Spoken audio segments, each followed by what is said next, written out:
Shanti, Om Shanti, Om Shanti, Om Shanti, Om Shanti, Om Shanti, Om Shanti. I'm a peaceful soul. Om Shanti Om. I'm a peaceful soul. ये ध्वनि मंगल ध्वनि है। Om Shanti Om. This sound is a sacred song. Om Shanti Om. Om Shanti Om. I'm a peaceful soul. Om Shanti Om. I'm a peaceful soul. बड़ा ही सुख कर ये मंत्र मन है। Om Shanti Om. This great mantra brings such happiness that surrounds the soul.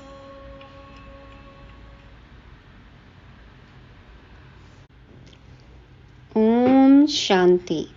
सभी एकांत प्रिय ट्रस्टी स्वदर्शन चक्रधारियों को गॉडली मॉर्निंग। आज की साकार मुरली में बाबा निश्चय बुद्धि बच्चों की निशानियां बताते हैं, तो हम खुद को ईमानदारी से चेक कर सकते हैं। भक्ति मार्ग में प्रचलित कथाओं और मान्यताओं का क्या अर्थ है वो भी समझेंगे, और गृहस्थ व्यवहार में रहते हमें कौन सी धारणाएं करनी हैं, इसके क्या फायदे हैं वो भी जानेंगे। मम्मा भी आज ओम ध्वनि के उच्चारण और ओम के अर्थ के धारणा स्वरूप बनने का भेद समझाते हैं, तो बहुत ही गहरे हैं। 28 नवंबर 2023 के बाबा और मम्मा के महावाक्य, तो ध्यान से सुनते हैं। शिव भगवान उवाच। मीठे बच्चे, ज्ञान है मक्खन, भक्ति है छाछ। बाप तुम्हें ज्ञान रूपी मक्खन देकर विश्व का मालिक बना देते हैं, इसलिए श्री कृष्ण के मुख में मक्खन दिखाते हैं। शास्त्रों में हमने कहानियां पढ़ी हैं, सुना है, देखा है ना। नाटक भी हुए जो चरित्र दिखाते हैं, जिनका अभिनय करते हैं, उसमें दिखाते हैं श्री कृष्ण के मुख में मक्खन। क्या अर्थ है? बाबा कहते हैं ज्ञान है मक्खन, भक्ति है छाछ। तो ज्ञान मिला श्री कृष्ण की आत्मा को, उन्होंने उस अनुसार पुरुषार्थ किया, प्रारब्ध पाई, विश्व का मालिक बने, श्री नारायण बने। तो ज्ञान और भक्ति में क्या फर्क है? ज्ञान है मक्खन और भक्ति है छाछ। भक्ति में प्राप्ति है अल्पकाल की और ज्ञान में सदा काल की, 21 जन्मों की, आधा कल्प की। तो ज्ञान है मक्खन। लेकिन आजकल क्या देखते हैं? मक्खन से ही सबको परहेज है। तो वो तो है स्थूल मक्खन की बात है ना, बटर की बात। लेकिन ज्ञान भी आजकल कोई सुनना नहीं चाहता है। तो हमें ये मक्खन मिल रहा है, हमें ये मक्खन खाना है, समझना है, इससे अपनी सेहत बनानी है, माना धारणा मूर्त बनना है, आचरण में लाना है। तब सबको समझ में आएगा कि मक्खन से क्या फ़ायदा होता है। तो बाबा कहते हैं ज्ञान है मक्खन, भक्ति है छाछ। बाप तुम्हें ज्ञान का मक्खन देकर विश्व का मालिक बना देते हैं, इसलिए श्री कृष्ण के मुख में मक्खन दिखाते हैं। प्रश्न है, निश्चय बुद्धि की परख क्या है? निश्चय के आधार पर क्या प्राप्ति होती है? उत्तर में बाबा कहते, पहली बात, निश्चय बुद्धि बच्चे क्षमा पर फिदा होने वाले सच्चे परवाने होंगे।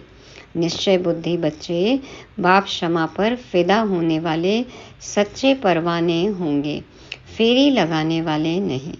जो क्षमा पर फिदा हो जाते हैं वही राजाई में आते हैं, फेरी लगाने वाले प्रजा में चले जाते हैं। जो सदा काल के लिए बाबा से जुड़े हैं वो राजाई पद पाते हैं। जो कभी आते कभी नहीं आते, फेरी लगाकर चले जाते, बाबा कहते वो प्रजा बन जाते। दूसरी बात, धरत पर ये धर्म न छोड़िए। धरत पर ये धर्म न छोड़िए, चाहे कुछ भी हो जाए, कैसी भी परिस्थिति हो, अपनी हमें धारणाएं, नियम, मर्यादाएं नहीं छोड़नी हैं। तो धरत पर ये धर्म न छोड़िए, यह प्रतिज्ञा निश्चय बुद्धि बच्चों की है। वे सच्चे प्रीत बुद्धि बन देह सहित देह के सब धर्मों को भूल बाप की याद में रहते हैं। क्या है हमारी धारणा? पहली, सदा बाप की याद में रहना, पवित्रता की धारणा।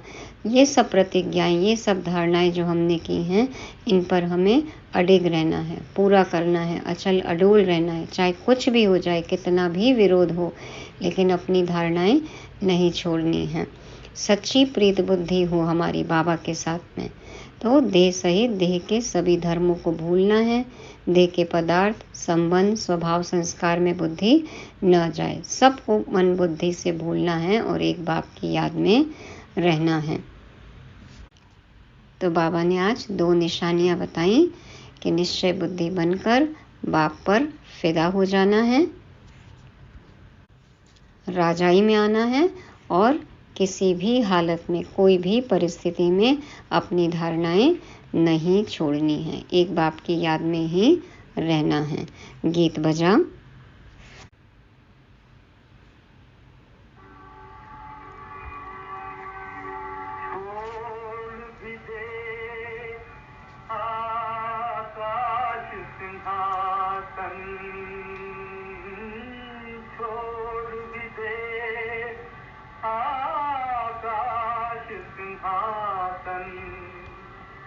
इस धरती पर आया रे,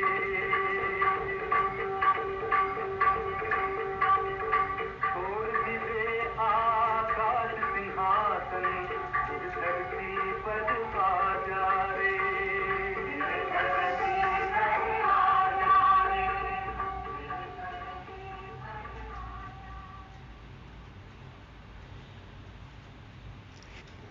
ओम शांति। भगवान उवाच। भगवान कहा जाता है निराकार परमपिता को। भगवान उवाच किसने कहा? उस निराकार परमपिता परमात्मा ने। निराकार बाप निराकार आत्माओं को बैठ समझाते हैं। निराकार आत्मा इस शरीर रूपी कर्मेंद्रियों से सुनती है, हम अपने कानों से सुनते हैं। आत्मा को न मेल न फीमेल कहा जाता है, उनको आत्मा ही कहा जाता है। आत्मा स्वयं इन ऑर्गन्स द्वारा कहती है, मैं एक शरीर छोड़ दूसरा लेती हूँ। जो भी मनुष्य मात्र हैं वह सब ब्रदर्स हैं। आत्मा आत्मा, भाई भाई। जब निराकार परमपिता परमात्मा की संतान हैं तो आपस में सब भाई भाई हैं। जब प्रजापिता ब्रह्मा की संतान हैं तो भाई बहन हैं। यह हमेशा सबको समझाते रहो। भगवान रक्षक है, भक्तों को भक्ति का फल देने वाला है। बाबा ही रक्षा करते हैं। कैसे? बाबा ने हमें ज्ञान सिखाया, समझ आई है ना। तो बाबा रक्षक है, भक्तों को भक्ति का फल देने वाला है। बाप समझाते हैं, सर्व का सद्गति दाता एक मैं हूँ, सर्व का शिक्षक बन श्रीमत देता हूँ और फिर सर्व का सतगुरु भी हूँ। देखो बाबा हमें पढ़ाते हैं, बाप हमें वर्षा देते हैं और सतगुरु भी है ना, जीवन मुक्ति का वरदान मिलता है। उनको कोई बाप टीचर गुरु नहीं, बाबा का कोई बाप टीचर गुरु नहीं है। वही बाप प्राचीन भारत का राजयोग सिखलाने वाला है, श्री कृष्ण नहीं। श्री कृष्ण को बाप नहीं कह सकते, उनको दैवी गुणधारी स्वर्ग का प्रिंस कहा जाता है। पतित पावन सद्गति दाता एक को कहा जाता है। अभी सब दुखी पाप आत्मा भ्रष्टाचारी हैं। भारत ही सतयुग में दैवी श्रेष्ठाचारी था, फिर वह भ्रष्टाचारी आसुरी राज्य होता है। सब कहते हैं पतित पावन आओ, आकर राम राज्य स्थापन करो। तो अब रावण राज्य है। रावण को जलाते भी हैं, लेकिन रावण को कोई भी विद्वान आचार्य पंडित नहीं जानते। हमारे विकार ही रावण हैं, ये कोई नहीं जानता। सतयुग से त्रेता तक राम राज्य, द्वापर से कलयुग तक रावण राज्य। ब्रह्मा का दिन सो ब्रह्मा कुमार कुमारियों का दिन, ब्रह्मा की रात सो बीके की रात। अभी रात पूरी हो, दिन आना है। गाया हुआ है विनाश काले विपरीत बुद्धि। 3 सेनाएं भी हैं। कौन सी हैं 3 सेनाएं? बाबा बताते ना, कौरव, यादव और पांडव। परम पिता को कहा जाता है बिलवेड, मोस्ट गॉड फादर। परम पिता को कहा जाता है beloved, most God father, ocean of knowledge. बाबा ही देखो मोस्ट बिलवेड है और ज्ञान सागर है, तो जरूर नॉलेज देते होंगे ना। सृष्टि का चैतन्य बीज रूप है, सुप्रीम सोल है, अर्थात ऊंच से ऊंच भगवान है। ऐसे नहीं कि सर्वव्यापी है। बाबा से हमारी इतनी प्रीत है, प्यार हमें हर जगह अनुभव होता है। तो बाबा तो चैतन्य बीज रूप है, ऊंचे से ऊंचा भगवान है, सर्वव्यापी तो नहीं है। तो सर्वव्यापी कहना यह तो बाप को डिफेम करना है। बाप कहते हैं ग्लानि करते करते धर्म ग्लानि हो गई है, भारत कंगाल भ्रष्टाचारी बन गया है। बाप की हमने ग्लानि की, निंदा की, डिफेम किया, सर्वव्यापी कह दिया, इसीलिए कंगाल और भ्रष्टाचारी हो गए। ऐसे समय पर ही मुझे आना पड़ता है। भारत ही मेरा बर्थ प्लेस है। सोमनाथ का मंदिर, शिव का मंदिर भी यहाँ है। देखो भारत में हर जगह शिव के मंदिर हैं ना, अलग अलग नामों से। 12 ज्योतिर्लिंगम है। शिव शक्तियों को भी सब मानते हैं, शिव को भी मानते हैं। तो सोमनाथ का मंदिर भी यही है, शिव का मंदिर भी यहाँ है। मैं अपने बर्थ प्लेस को ही स्वर्ग बनाता हूँ, फिर रावण नरक बनाता है, अर्थात रावण की मत पर चल नरकवासी आसुरी संप्रदाय बन पड़ते हैं। फिर उन्हों को बदलकर मैं देवी संप्रदाय श्रेष्ठाचारी बनाता हूँ। यह विषय सागर है, वह है क्षीर सागर। वहाँ सुख शांति पवित्रता है, धन है, ऐश्वर्य है, वैभव है। वहाँ घी की नदियाँ बहती हैं, माना संपन्नता है। सतयुग त्रेता में भारत सदा सुखी सॉल्वेंट था, धनवान था ना, अकिचार धन था, हीरे जवाहरों के महल थे। अभी तो भारत 100% इंसॉल्वेंट है, गरीब हो गया, कंगाल हो गया। मैं ही आकर 100% सॉल्वेंट श्रेष्ठाचारी बनाता हूँ। अब तो ऐसे भ्रष्टाचारी बन गए हैं जो अपने दैवी धर्म को भूल गए हैं। सोच ही नहीं सकते ना, इतना भ्रष्ट आचरण है कि हम ही वो देवी देवता, ये सोच में भी नहीं है। बाप बैठ समझाते हैं कि भक्ति मार्ग है छाछ, ज्ञान मार्ग है मक्खन। तो दुनिया देखो छाछ के पीछे ही दीवानी है, भक्ति भी चरम सीमा पर है, लेकिन छाछ पी लेंगे, पेट भर जाएगा, तो फिर खाएंगे मक्खन। तो भक्ति पूरी होगी तभी तो ज्ञान मिलेगा ना। तो श्री कृष्ण के मुख में मक्खन दिखलाते हैं, यानी विश्व का राज्य था। लक्ष्मी नारायण विश्व के मालिक थे। बाप ही आकर बेहद का वर्षा देते हैं, अर्थात विश्व का मालिक बनाते हैं। कहते हैं मैं विश्व का मालिक नहीं बनता हूँ, अगर मालिक बनूं तो फिर माया से हार भी खाने पड़े। जो विश्व के मालिक बनेंगे तो नीचे उतरेंगे, माया से हार खाएंगे। माया से हार तुम खाते हो, फिर जीत भी तुमको पानी है। यह 5 विकारों में फंसे हुए हैं। अभी मैं तुमको मंदिर में रहने लायक बनाता हूँ। सतयुग बड़ा मंदिर है, उसको शिवालय कहा जाता है, शिव का स्थापन किया हुआ। कलयुग को वेश्यालय कहा जाता है, सब विकारी हैं। अब बाप कहते हैं देह के धर्म छोड़ अपने को आत्मा समझ मुझ बाप को याद करो। तुम बच्चों की अब बाप से प्रीत है। चेक करना है बाप के साथ और भी किसी से या किसी चीज से प्रीत है। तुम और कोई को याद नहीं करते हो। तुम हो विनाशकाले प्रीत बुद्धि।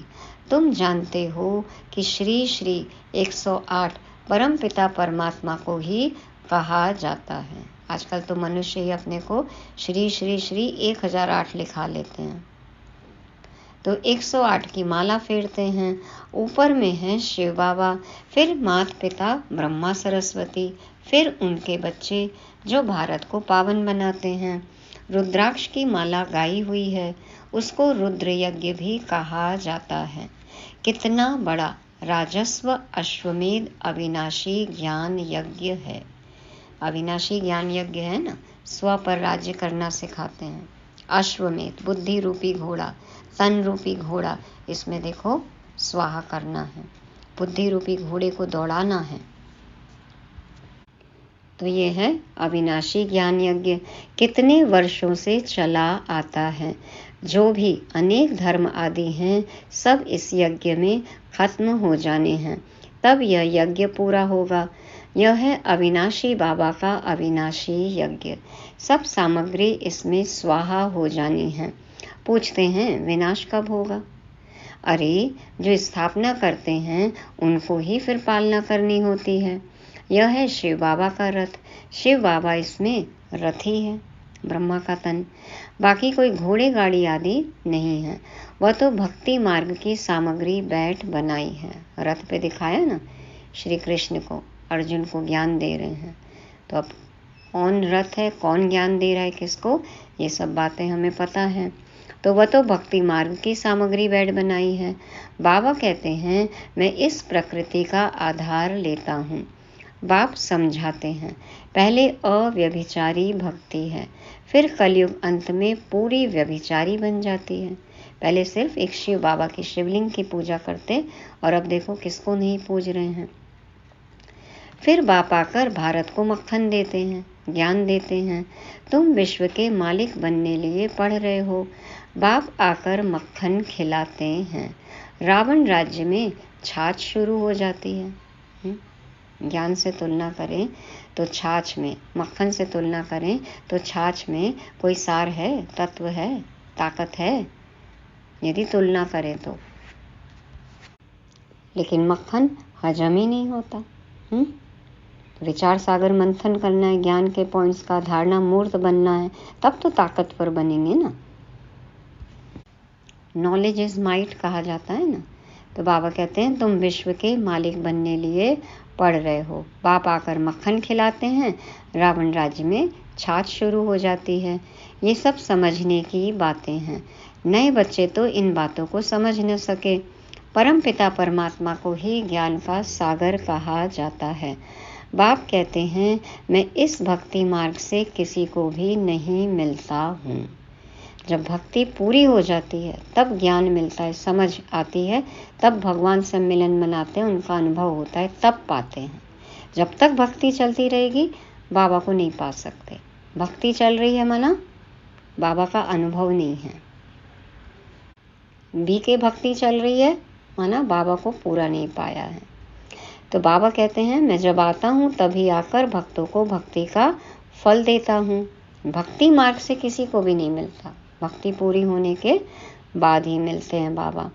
तो मैं लिबरेटर बनता हूँ, दुख से छुड़ाकर सबको शांति धाम सुख धाम ले जाता हूँ। निश्चय बुद्धि विजयंती, संशय बुद्धि विनश्यंती। निश्चय है बाबा पर, अनुभव कर लिया तो विजय है, संशय है तो विनाश है, हार है। बाप क्षमा है, उस पर परवाने कोई तो एकदम फिदा हो जाते हैं, है ना। बाबा ने वारिस आत्मा की भी बात की थी। तो बाप क्षमा है, उस पर परवाने कोई तो एकदम फिदा हो जाते हैं।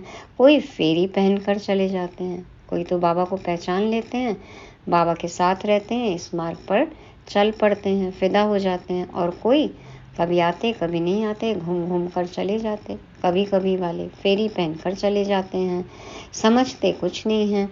फिदा होने वाले बच्चे जानते हैं बरोबर बेहद के बाप से हमको बेहद का वर्षा मिलता है। जो सिर्फ फेरी पहनकर चले जाते हैं वह तो फिर प्रजा में ही नंबरवार आ जाएंगे। जो फिदा होते हैं वह वर्षा लेते हैं नंबरवार पुरुषार्थ अनुसार। चेक करना है हमें कितना वर्षा मिलेगा। पुरुषार्थ से ही प्रारब्ध मिलती है। ज्ञान का सागर एक ही बाप है, फिर ज्ञान प्राय लोप हो जाता है। तुम सदगति को पा लेते हो। सतयुग त्रेता में कोई गुरु गोसाई आदि नहीं होते। अभी सब उस बाप को याद करते हैं, क्योंकि वह है ओशन ऑफ नॉलेज। सबकी सदगति कर देते हैं। फिर हाहाकार बंद हो जय जयकार हो जाती है। तुम सृष्टि के आदि मध्य अंत को जानते हो। तुम अब त्रिकालदर्शी त्रिनेत्री बने हो। तुमको रचता और रचना के आदि मध्य अंत की सारी नॉलेज मिल रही है। यह कोई दंत कथा नहीं है।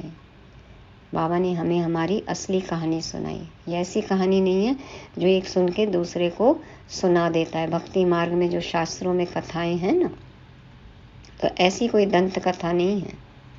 ये तो सच्ची सच्ची गीता है। गीता है भगवान की गाई हुई, परंतु श्री कृष्ण का नाम डाल खंडन कर दिया है। तुम बच्चों को अब सबका कल्याण करना है। तुम हो शिव शक्ति सेना। वंदे मातरम गाया हुआ है। वंदना पवित्र की ही की जाती है। कन्या पवित्र है तो सब उनकी वंदना करते हैं। ससुर घर गई और बेकारी बनी तो सबको माथा टेकती रहती है। पहले कन्या पूजन होता है और फिर देखो शादी हो जाती है तो फिर सबके आगे झुकती है। सारा मदार पवित्रता पर है। भारत पवित्र गृहस्थ धर्म था, अभी अपवित्र गृहस्थ धर्म है। दुख ही दुख है, इसीलिए दुख है ना। सतयुग में ऐसे नहीं होता। बाप बच्चों के लिए तिरी पर बहिष्त ले आते हैं, हथेली पर बहिष्त ले आते हैं, स्वर्ग ले आते हैं। गृहस्थ व्यवहार में रहते बाप से जीवन मुक्ति का वर्षा ले सकते हो। घर बार छोड़ने की कोई बात नहीं। अपनी घर गृहस्थी संभालते हुए, जिम्मेवारियां पूरी करते हुए हम बाबा से जीवन मुक्ति का वर्षा ले सकते हैं। घर छोड़ने की बात नहीं है। सन्यासियों का निवृत्ति मार्ग अलग है, वो तो घर छोड़कर चले जाते हैं ना। अब बाप से प्रतिज्ञा करते हैं, बाबा हम पवित्र बन पवित्र दुनिया के मालिक जरूर बनेंगे। फिर धरत पर ये धर्म ना छोड़िए। घर गृहस्थी में रहते हुए सब जिम्मेवारियां निभाते हुए कोई भी परिस्थिति आए, हमें अपनी धारणाओं से कॉम्प्रोमाइज नहीं करना है ना। कुछ भी हो जाए, अपने नियम मर्यादाएं धारणे, ज्ञान योग पवित्रता की धारणा कुछ भी हमें नहीं छोड़नी है। 5 विकारों का दान दो तो माया का ग्रहण छूटे, तब 16 कला संपूर्ण बनेंगे। सतयुग में है 16 कला संपूर्ण, संपूर्ण निर्विकारी, मर्यादा पुरुषोत्तम, सर्वगुण संपन्न और डबल अहिंसक। तो अब श्रीमत पर चलकर फिर से ऐसा बनना है।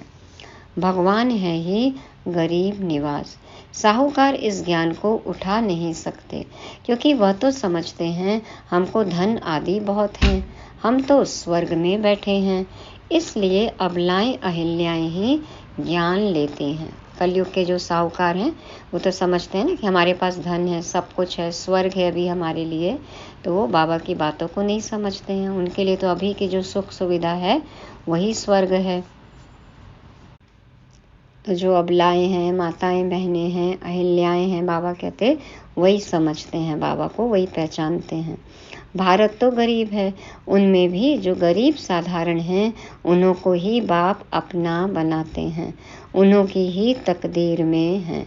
सुदामा का मिसाल गाया हुआ है ना। श्री कृष्ण और सुदामा की कहानी सबको पता है। तो देखो 2 मुट्ठी चावल देकर और कितनी प्रारब्ध बना ली, महल मिल गए।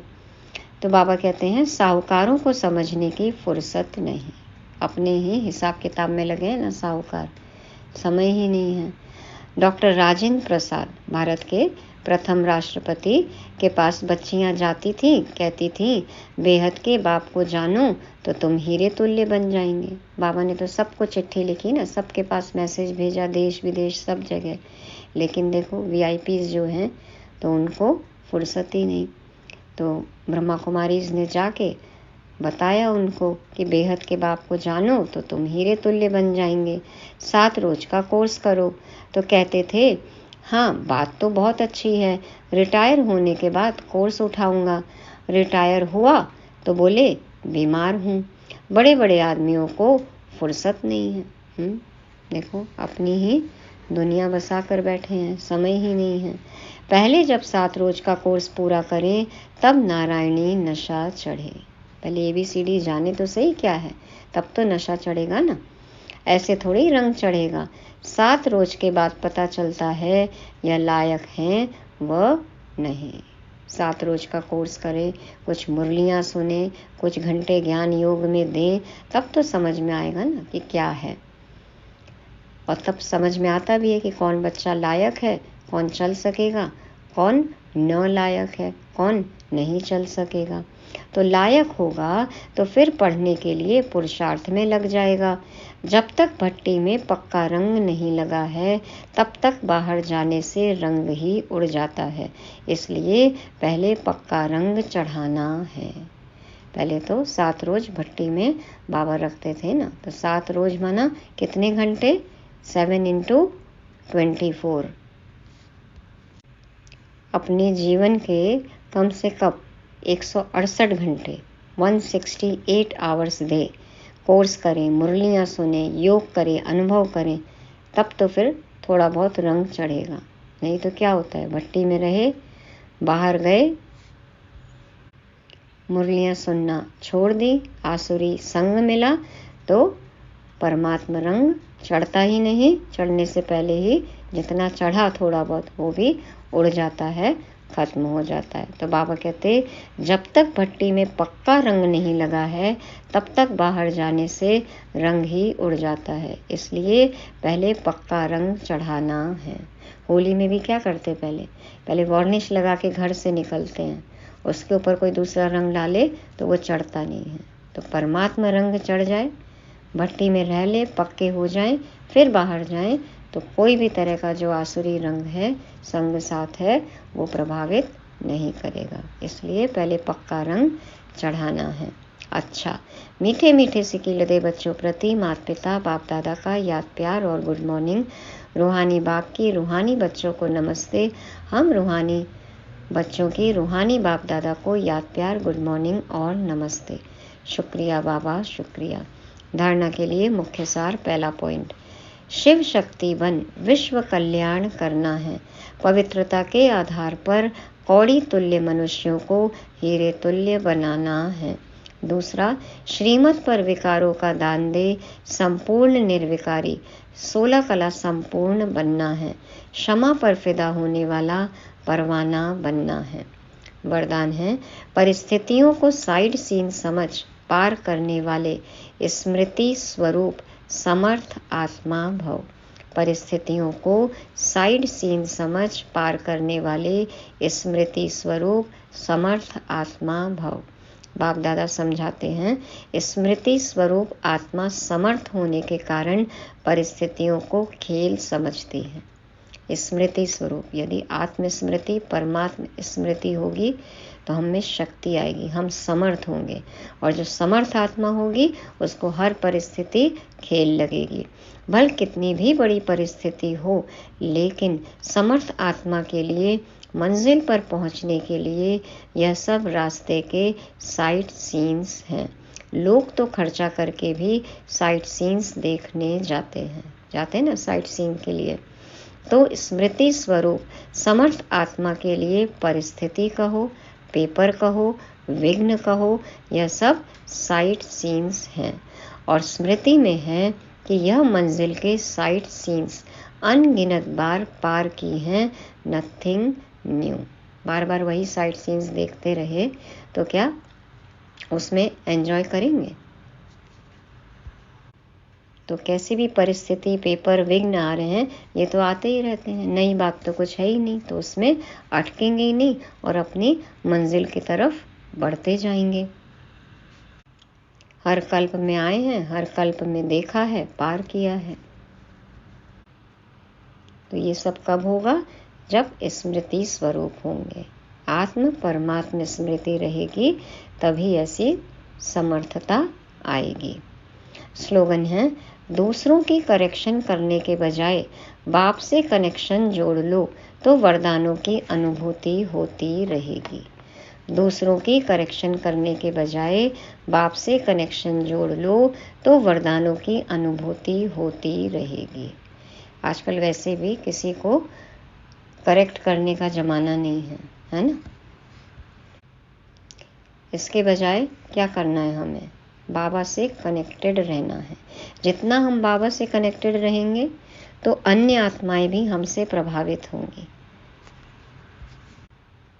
और वो हमारे वाइब्रेशन से ही धीरे धीरे करेक्ट होती जाएंगी। तो किसी को भी करेक्ट नहीं करना है, करेक्शन के बजाय बाबा से कनेक्शन जोड़ लो तो वरदानों की अनुभूति होती रहेगी। हम भरपूर रहेंगे,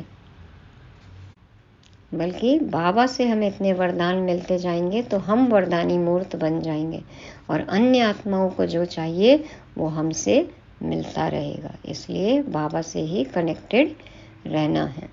मातेश्वरी जी के मधुर महावाक्य हैं, सिर्फ ओम के शब्द के उच्चारण से कोई फायदा नहीं। सिर्फ ओम के शब्द के उच्चारण से कोई फायदा नहीं। ओम रटो माना ओम जपो।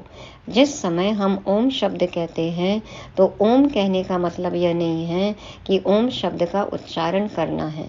सिर्फ ओम कहने से कोई जीवन में फायदा नहीं, परंतु ओम के अर्थ स्वरूप में स्थित होना, उस ओम के अर्थ को जानने से मनुष्य को वो शांति प्राप्त होती है। ओम का क्या अर्थ है? मैं आत्मा हूँ। जब हम कहते हैं ना ओम शांति, माना मैं शांत स्वरूप आत्मा हूँ, तो वो अनुभव करना है, उस अर्थ में टिकना है। तो मम्मा कहती हैं, परंतु ओम के अर्थ स्वरूप में स्थित होना, उस ओम के अर्थ को जानने से मनुष्य को वो शांति प्राप्त होती है। अब मनुष्य चाहते तो अवश्य है कि हमें शांति प्राप्त होवे। उस शांति स्थापन के लिए बहुत सम्मेलन करते हैं, परंतु रिजल्ट ऐसे ही दिखाई दे रही है जो और अशांति दुख का कारण बनता रहता है। क्योंकि मुख्य कारण है कि मनुष्य आत्मा ने जब तक 5 विकारों को नष्ट नहीं किया है तब तक दुनिया पर शांति कदाचित हो नहीं सकती। 5 विकारों को जब तक दूर नहीं करेंगे, खत्म नहीं करेंगे, दुनिया में शांति कभी भी नहीं हो सकती। तो पहले हर एक मनुष्य को अपने 5 विकारों को वश करना है और अपनी आत्मा की डोर परमात्मा के साथ जोड़नी है, तभी शांति स्थापन होगी। 5 विकारों को खत्म करना है, बाबा के साथ जुड़ना है, शांति सागर में डूबे रहेंगे, तभी शांति का अनुभव होगा। तो मनुष्य अपने आप से पूछें, मैंने अपने 5 विकारों को नष्ट किया है? काम क्रोध लोभ मोह अहंकार, इसको खत्म किया है? उन्हों को जीतने का प्रयत्न किया है? अगर कोई पूछे तो हम अपने 5 विकारों को वश कैसे करें, तो उन्हों को यह तरीका बताया जाता है कि पहले उन्हों को ज्ञान और योग का वास धूप लगाओ और साथ में परमपिता परमात्मा के महावाक्य हैं, मेरे साथ बुद्धि योग लगाए, मेरे बल को लेकर मुझ सर्वशक्तिमान प्रभु को याद करने से विकार हटते रहेंगे। 5 विकारों को हटाने की बात है तो मम्मा कहती, सबको ये बताओ कि ज्ञान और योग के बिना आत्मा जब तक परमात्मा से नहीं जुड़ेगी तब तक हम अपने विकारों को भस्म नहीं कर सकते। तो उनको ये तरीका बताया जाता है कि पहले उन्हों को ज्ञान और योग का वास धूप लगाओ, माना वो खुशबू उन तक पहुँचे, वो अनुभव उनको हो। पहले राजयोग सीख कर वो इसका अनुभव करें, आत्मा परमात्मा का मिलन हो, ये अनुभव हो, तब धीरे धीरे विकार खत्म होते जाएंगे। तो मम्मा कहती, अगर कोई पूछे तो हम अपने 5 विकारों को वश कैसे करें, तो उन्हों को यह तरीका बताया जाता है कि पहले उन्हों को ज्ञान और योग का वास धूप लगाओ और साथ में परमपिता परमात्मा के महावाक्य हैं, मेरे साथ बुद्धि योग लगाए, मेरे बल को लेकर मुझ सर्वशक्तिवान प्रभु को याद करने से विकार हटते रहेंगे। योग बल से ही विकार खत्म होंगे। अब इतनी चाहिए साधना जो खुद परमात्मा आकर हमें सिखाता है। खुदा खुद आकर खुद से जुड़ने का रास्ता हमें बताते हैं और अपने विकारों को खत्म करने की युक्ति बताते हैं कि मुझ बाप को याद करो, पर कैसे? खुद को आत्मा समझकर मुझ परमात्मा बाप को याद करो, योग बल लो और इससे अपने विकारों को भस्म करो। तो अब इतनी चाहिए साधना जो खुद परमात्मा आकर हमें सिखाता है। अच्छा, ओम शांति। मुरली रिवाइज करने के लिए पॉइंट है, पहला, ज्ञान है मक्खन और भक्ति है छाछ। दूसरा, क्षमा पर फिदा होना है हमें, सच्चा परवाना बनना है, राजाई पानी है। तीसरा है, धरत पर ये धर्म ना छोड़िए। अपने ज्ञान, योग, पवित्रता की जो भी धारणाएं हैं, नियम हैं, मर्यादाएं हैं, कोई भी परिस्थिति हो जाए तो हमें उसको छोड़ना नहीं है। धरती पे पड़ जाए, कितना भी विरोध हो, कुछ भी हो जाए, लेकिन धारणाएं कभी भी नहीं छोड़नी है। चौथा है, परिस्थितियां क्या हैं? साइट सीन्स हैं, अनेक बार आई हैं, अनेक बार देखा है, अनेक बार पार किया है, नथिंग न्यू। और पांचवा है, ओम के अर्थ में टिकना है, सिर्फ उच्चारण में नहीं, आचरण में लाना है, धारणा स्वरूप बनना है। Om Shanti.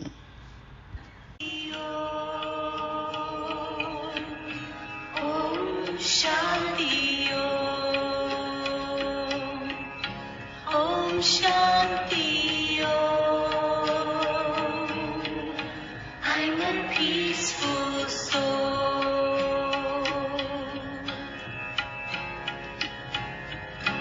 All sing out the sound of Shanti throughout the earth and sky.